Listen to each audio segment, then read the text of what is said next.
Rachel Holt for NESN.com. Thanks for tuning into our fantasy football podcast. I'm joined by Adam Rank of NFL Media. Adam, thanks for joining us.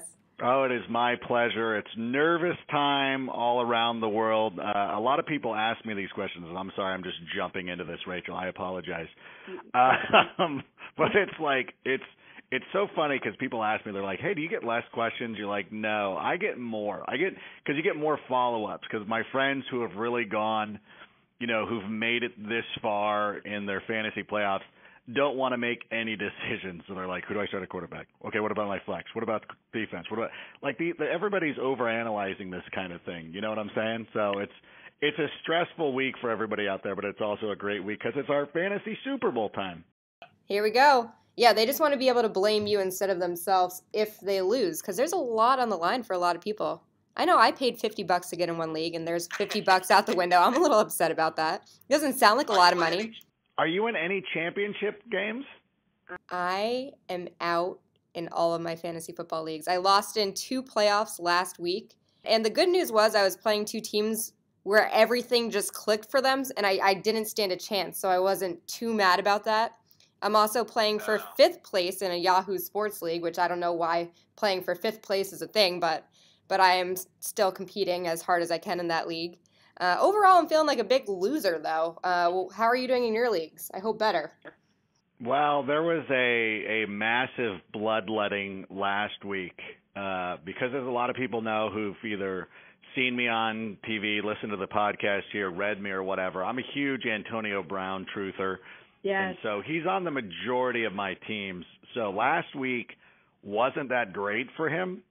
And there was a lot of weird, like you said, there was a lot of weird things that happened, and you're playing against people who would be like, oh, you started that guy, and he's got however many points. I think Devontae Freeman, I went up against him. If I didn't have him, because I know I have him on one team that's looking pretty solid right now, I was going against him like in every league. And it was always a Devontae Freeman like Brandon Cook situation. So again, there's really like even it was so terrible. You're like, this is awful, but I have survived in 2, which is, I feel pretty good about it. So 2 is good. I think, what's funny is I was thinking about this. I'm like, I don't think, and I'm sure that I have, but I can't remember it because I would feel like I would be mad about this forever. But I can't remember losing championship games, at least not ones that matter to me. Like I always get knocked down to that 3rd round or that semifinal round or else I win. So hopefully that trend continues. Well, we're rooting for you.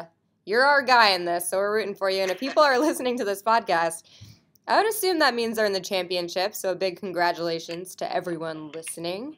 Let's help them try to take the whole thing. If I can't do it, I want someone else to do it. So that's how I feel. Yeah, I want everyone to be happy. So first, Adam, there were some big surprises in Week 15, as we mentioned. Some were good, some were bad.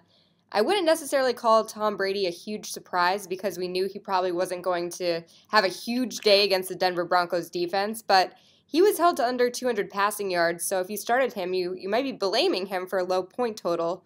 As far as guys like that, who we start every week, who could be bust in Week 16, who are you looking at? Well, I would never blame Tom Brady. You can't blame Tom Brady. He got the win. He got the win. That is ultimately what is the most important thing. So I can't really blame him too much, but, you do what you can. I do, you're going to be looking at your big studs and, like, who could really go out there and underperform. I think Le'Veon Bell has been so amazing this season. The only thing that scares me this week is that the only team that's been able to hold Le'Veon Bell under 100 scrimmage yards has been the Baltimore Ravens. Those games always tend to be low scoring, or at least me romanticizing it is that they're typically low scoring, like 16-9 games or something like that. So if you have, again, I've survived with 2 Antonio Brown teams. I'm worried about those. I'm worried about Le'Veon Bell and everything like that. Hopefully I'm just dead wrong and it turns into a shootout and everybody has tons of points, which would be amazing. Those kind of games actually favor the Steelers because, like, the Ravens, I believe they've lost just one game this season when they've allowed more than 24 points, and they're like nearly undefeated when they're under 24. So I guess we're rooting for the Steelers to win so that game gets high scoring and everything like that. So that's a scary proposition. I've got Des Bryant on a couple of teams.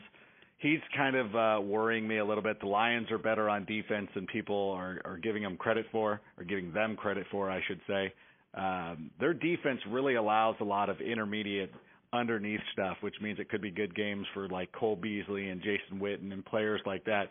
Maybe not so much Dez. Hopefully they will work him into the offense and try to get him another end zone look. I mean, I got to appreciate Dak last week throwing it to Des Bryant in the end zone. How he didn't catch that ball, I'll never know. But, that happens. And a couple of quarterbacks I think that everybody has been relying on for most of the season and who have kind of faltered over the last couple of weeks are Derek Carr and Matthew Stafford, who both have similar type hand injuries. Both these quarterbacks had passer ratings in the 100s, and now it's fallen down to the 60s ever since both those guys have been banged up. And now Stafford's playing the Cowboys, who really started to come along over the last couple of weeks. They've had at least 3 sacks in the last 3 games. They've been looking pretty good. And plus Dallas plays these real short games. Like there's not a lot of possessions going on. There's a lot of running. There's a lot of bleeding the clock and everything like that. So those games always tend to be shorter, which leads me to believe that the Lions aren't going to be scoring a ton of points. And similarly, the Raiders have a better matchup because the defenses for Oakland and Indianapolis are bad. But Derek Carr's been struggling. But if there's going to be one time where he's going to be able to turn it around, this is definitely the defense to do it against. Okay, well, there's guys that we're weary about, but there's guys that we feel pretty confident about in Week 16. One of the guys that's been a big bust for us this year is Los Angeles Rams running back Todd Gurley. However, this week he has a matchup with the 49ers, and their defense is not ideal. So if you are a person that has Todd Gurley, you've been burned in the past, is this the week he gives your fantasy team some redemption? Well, he was good in Week 14, if you remember. We were bullish on him heading into that game. And by the way, I should point out, if anybody's listening to this, who's been listening to this podcast for a long time, they're like, Rank seems pretty subdued. I know I told you before we went on the air, but I'm like letting everybody know that I was playing some competitive games of Madden the other night against my nephew who's in town, and we start screaming at each other. And so I'm trying like heck to keep my voice together because I feel it. I feel me starting to veer off and starting to get, into the way I normally talk like a crackhead. But whatever. I'm trying to hold it together right now. But Todd Gurley's going to get me excited. There's a lot of cool stuff going on in this. Let me tell you a story, Rachel. Yes. So here at the NFL, we're in Los Angeles. Let me pull the curtain back there for a moment. They have these raffles every week.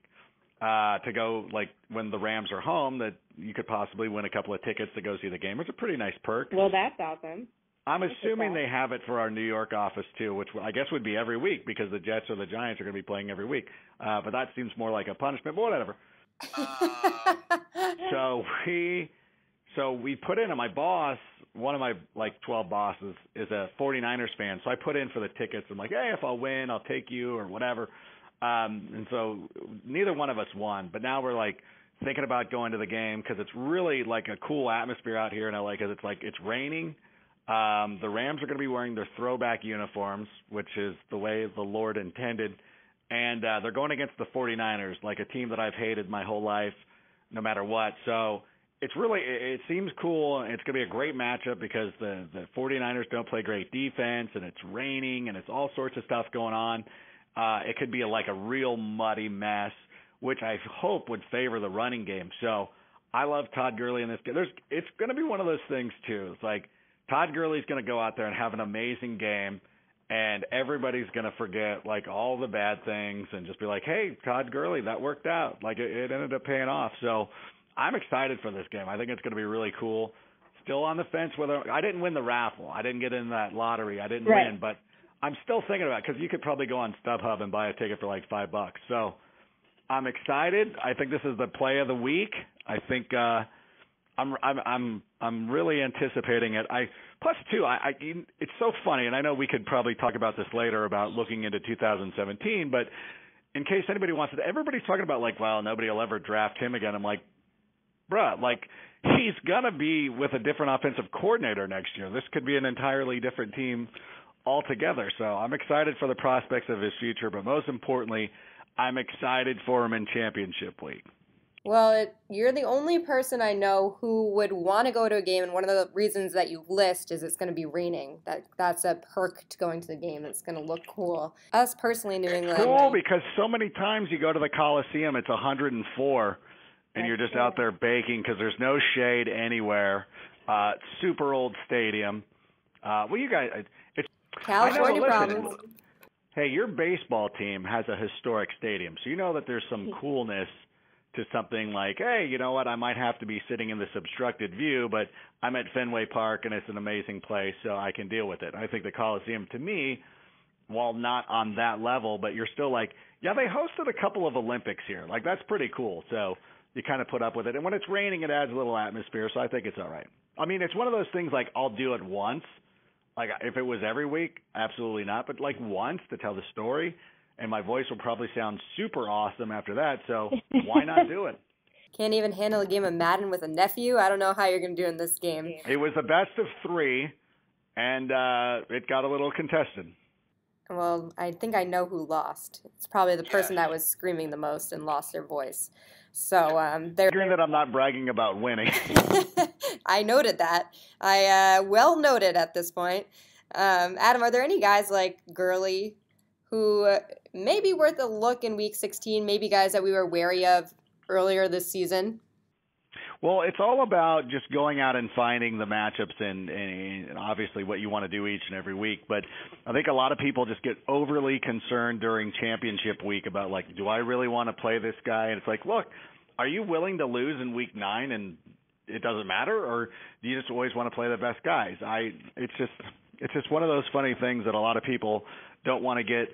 They don't want to risk it. Like, for instance, Inman is a pretty good option against Cleveland this week because the Browns have done a decent enough job of shutting down, like, true number one wide receivers, and I think Tyrell Williams would qualify as the Chargers' number one receiver, and the wide receiver twos always seem to run free, and so you look at Inman, who has a great matchup as opposed to somebody like A.J. Green, who's returning from an injury going up against the Houston Texans. Now, if you're doing it by name value and where you drafted a person, of course you would want to lean towards A.J. Green. But you know what? If you want to play the matchup and you want to play the guy who has the best opportunity to go up and put up monster points for you, somebody like Inman is going to be your best option. So he's somebody I'm looking at. Ty Montgomery is a name I get asked about an awful lot because they look at that Vikings defense and they're like, hey, you know, it's one of the best, but that's the kind of thinking that was sound in about Week 4. Like, I don't know if you saw. I'm not saying you in particular, Rachel. I'm talking about our hypothetical audience. But if you saw what Frank Gore was able to do against that team last week, he ran all over them. And if he wasn't getting poached in the end zone by Bobby Turbin, which, by the way, I need to tell you, I won because they gave Bobby Turbin 2 touchdowns. I was going against Frank Gore. And so when we were doing That Helps No One this week, I'm like, actually, this helped me greatly. Like, I could not thank the Colts organization. And as a matter of fact, if the Colts want to take it one step further and just not play Andrew Luck this week, I'm down. But my point is like Ty Montgomery. Again, people are like, well, I don't want to be chasing the points. It's like, this guy's pretty good, and I think he's going to get a lot of opportunity to go against that Vikings defense and make some noise. Like, he's amazing with the yards after contact. I think he was averaging 10 yards after contact. He forced 7 missed tackles. Like, it was ridiculous. And I understand people will dismiss it as being the Bears, but it's the Bears secondary that really struggles. Their front 7 has been pretty decent. They've been able to hold some teams down. So that was kind of a shocker. So those are a couple of guys that I'm looking at right now. Let's talk quarterbacks, too, because these are some good names. But quarterbacks, we've had a couple question marks the past couple of weeks. Drew Brees has helped us out big time last week. He threw for 389 yards and 4 touchdowns after having, I think, 2 dud weeks in a row. So he had the biggest fantasy performance among quarterbacks in Week 15. Kudos to him for righting the fantasy ship for all of us. Looking at quarterbacks, are there any guys you have your eye on this week where you're expecting them to have a dominant day? I would trust Drew Brees again. I don't think that anybody who you're streaming ahead of him is going to be that great. I think Russell Wilson, he averages 24 fantasy points at home, so he's going to be really good. Aaron Rodgers, of course, is unbeatable at home in the month of December. I think where you're really starting to get your questions is that those later QB1 guys, Dak Prescott, Marcus Mariota, Colin Kaepernick probably fits into this, maybe even Andy Dalton as well. And it's tough. It's tough looking at these guys because Dak, again, you're playing a team that plays similar to you, where they're going to try to stretch the game out, make it real short, not a lot of opportunities. But again, I trust Dak more than I would, let's say, Marcus Mariota, because he's got a tougher matchup against Jacksonville, who's fourth against the pass. And really, we don't know what Jacksonville's mindset is going to be going into this game. Are the defensive players upset that Gus Bradley was let go and they're going to play the best they've ever played and really shut people down, and Jalen Ramsey has been doing great? And is it going to be like that, or is it going to be that they're upset with Doug Marrone and they're going to pack it in and Marcus Mariota throws for 500 yards? Like, it's a huge risk either way right there. So I moved him down just a little bit. But I'm also comfortable with guys like Cam Newton, who had a great game last week.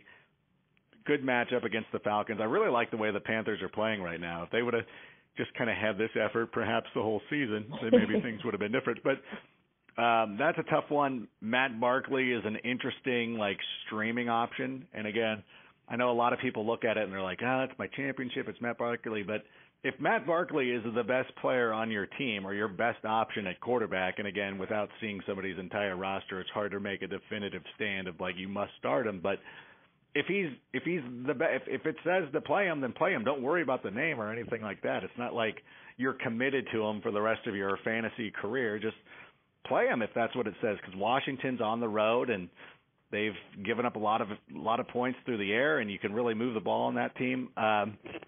So you go with them. But, the quarterback is really the toughest. I know a lot of people are worried about Eli Manning too.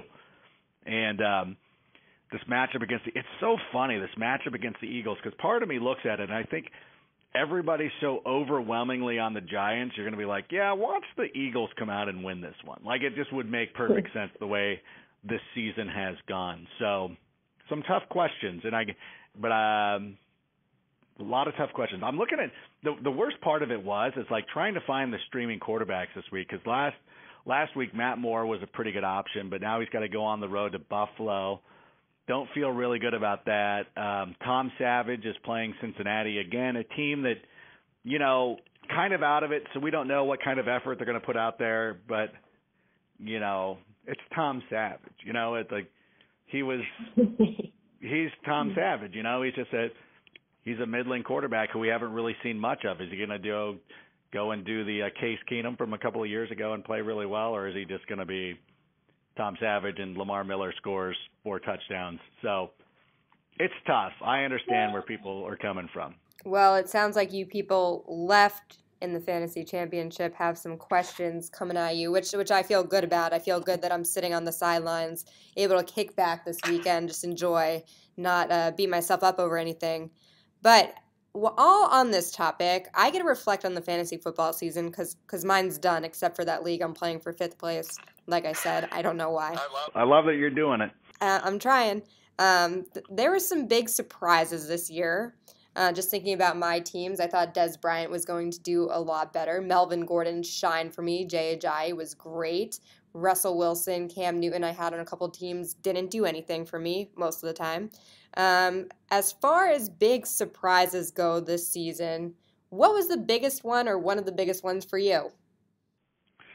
I'm with you. I really had high hopes for Des Bryant, and I thought that perhaps once Tony Romo went down that you would have a young quarterback in there who would lean on his superstar and pepper him with targets repeatedly. But one of the things that Dak Prescott did really well this season was spread the ball around and throw the ball to the open guy. I think that's a huge problem that a lot of young quarterbacks have is they're not making all of their reads. They're not necessarily always looking for the open player. They see a superstar out there and they throw the ball to him. So while that's great for the Dallas Cowboys, it's terrible for our fantasy team. So that's 2 knocks against them. So I was surprised by that. Melvin Gordon also caught me off guard too. I was ready to subscribe to the theory about Wisconsin running backs just not being able to make the leap to the next level. And he came out. I even remember writing about him in week 1, just being like, nope, I'm not going to believe it ever again. And then just continuing to double down to where now it's just it's a parody almost, where it's like I've always just, for people who have Melvin Gordon and have done well with him, I've always got to just completely dismiss him in order for him to kind of make that, continue. I feel like I'm firing him up. Like I feel like I'm the impetus for him having such a great season, because I deny him all the time. So those were probably two of my biggest surprises. I was disappointed a little bit. Well, I guess you could go surprises the other way. I'm really kind of shocked that Allen Robinson and the Jags kind of took such a huge step back. I think it was so popular for people to just throw around the word regression. They're like, oh, and you're like, shut up. Like, that doesn't make any sense, but completely whiffed on that. So that's probably the one that hurts the most. Yeah, so I'd say those three. That was probably the Allen Robinson, though. That one's gonna haunt me for a while. Sounds like a guy who burned you in at least one of your leagues. Just looking back on this year in general, this is my last question for you. It's very sad, by the way, because this is it. We're gonna miss you. But just looking back on this year, what did we learn? I know a lot of people were preaching, I think you were one of them, that we're going wide receiver heavy to start off the draft because the running backs, they get injured. We saw a lot of that this season, some of the top guys going down and having to replace them. Moving forward, what we can take away from this season, is it that you should draft wide receivers early on? I think you should just draft good football players. And I'm not saying that to be flip, but it's funny because we did since week 1 we really talked about, I don't think we were a purist of the zero RB theory, but we certainly lean that way. It's like being an independent voter and you're like, well, you lean one way or the other. There's always one side you're always going to tend to favor more than most, and for us it was the wide receivers. But it's really funny when you look at the first round of most fantasy drafts. You can find ammunition for whatever side of the aisle that you're on. If, for instance, you had a team where you drafted David Johnson in the first round and LaShawn McCoy in the second round, you're going to be able to argue, quite convincingly, like you should always go running back. Like this was the best thing. Like it always helped me out. Like it's ridiculous. Or, and you could point to people who drafted Allen Robinson and DeAndre Hopkins in the first round and say, see, the zero RB theory is complete garbage. But on the other side, if you were somebody who drafted Odell Beckham Jr.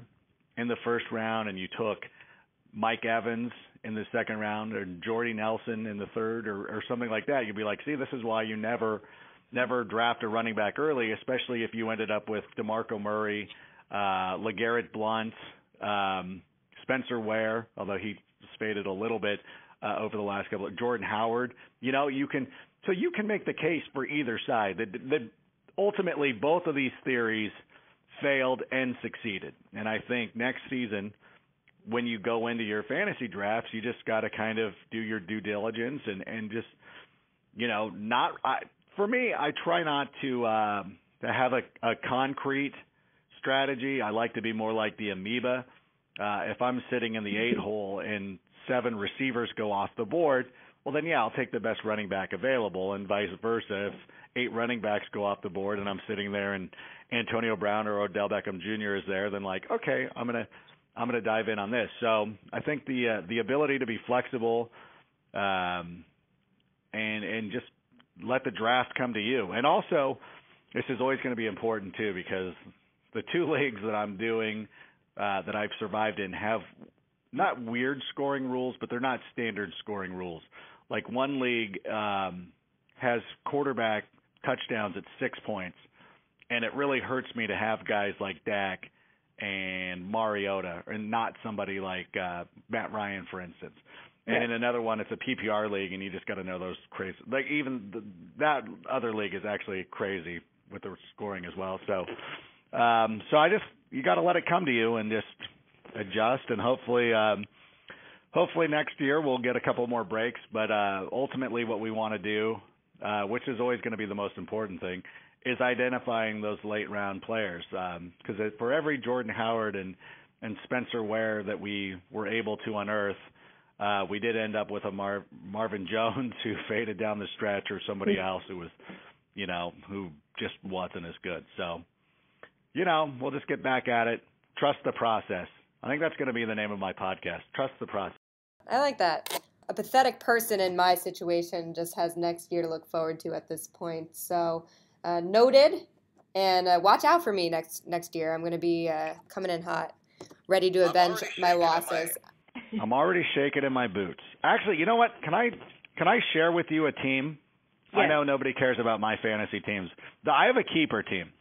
And I'm in the championship, so I have a keeper team. Sounds like you're about to brag about something. No, because this team has never won. You want to talk about crazy things happening in drafts. This team has never won, okay? Let me read it off to you. Russell Wilson is my quarterback. My running backs are Jordan Howard and Devontae Freeman. Okay. My tight end is Hunter Henry. I think my other tight end, who did I have? Because obviously somebody got hurt. I can't even remember. But my wide receivers, these are my wide receivers. Antonio Brown, Odell Beckham Jr., Allen Robinson. I have A.J. Green on the bench. I have Kelvin Benjamin on the bench. I think I have, I've done Baldwin. That's a sick team. It's a keeper. It's never won. Never won a championship. That's absurd. So you're playing for a championship. If this team doesn't win. If it doesn't win, I'm done. I'm done with fantasy forever. You should quit. That is pretty incredible. It's so insane. And that team also had Adrian Peterson, and then earlier this year, before the season started, I traded Peterson for A.J. Green. You knew something. You had some intel. I was on fire. I was so it's going to lose. I just know it's going to lose. This is terrible. I just don't. I said this was an opportunity to brag, and it kind of sounded like you were bragging there. I'm just going to point that out. But I've never won with it. I know, but you're about to. It's not happening. The girl over here on the sidelines would like to point out that I don't feel bad for you. I'm very excited for you. I think you got the championship this year. We are really bummed that our podcast is coming to an end here in Week 16, but that's not the last that we will see from you. It's not the last we will hear from you, and you're going to be on Fantasy and Friends until next week, I believe. Yes, we have 5 more episodes to go, and we'll be digging deeper into what to look for next season, rehashing what went wrong, what went right, some other things, and some tomfoolery and hijinks. I freestyled a Christmas Carol yesterday, which I thought was okay. But so there's a lot of cool stuff going on. So if you guys have the opportunity, it'll be on 3 o'clock Friday. 6 o'clock Eastern time on Friday. Then the following week will be on Monday, Tuesday, Wednesday, and Friday. Same time, 6 o'clock. I'm assuming there's still a Thursday night game because that's why we don't air on Thursday. So I should check that though. But you know what? Just if you can go to your DVR and set a record for the season, that would be cool. Adam, you are the man. We appreciate your time all season long. We're going to miss you. Oh, I'm going to miss you guys.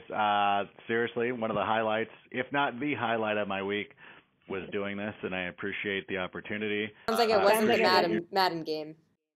Was not the Madden game, that's for sure. Your boss, Justin, for putting me on. That was really cool, too. And hopefully we could do some. I'm going to crash your guys' set at the Super Bowl, so don't think that you've gotten rid of me just yet. All right. Well, we hope not. Thanks again. Good luck in that keeper league. We're going to be rooting for you. Thank you so much. I appreciate it.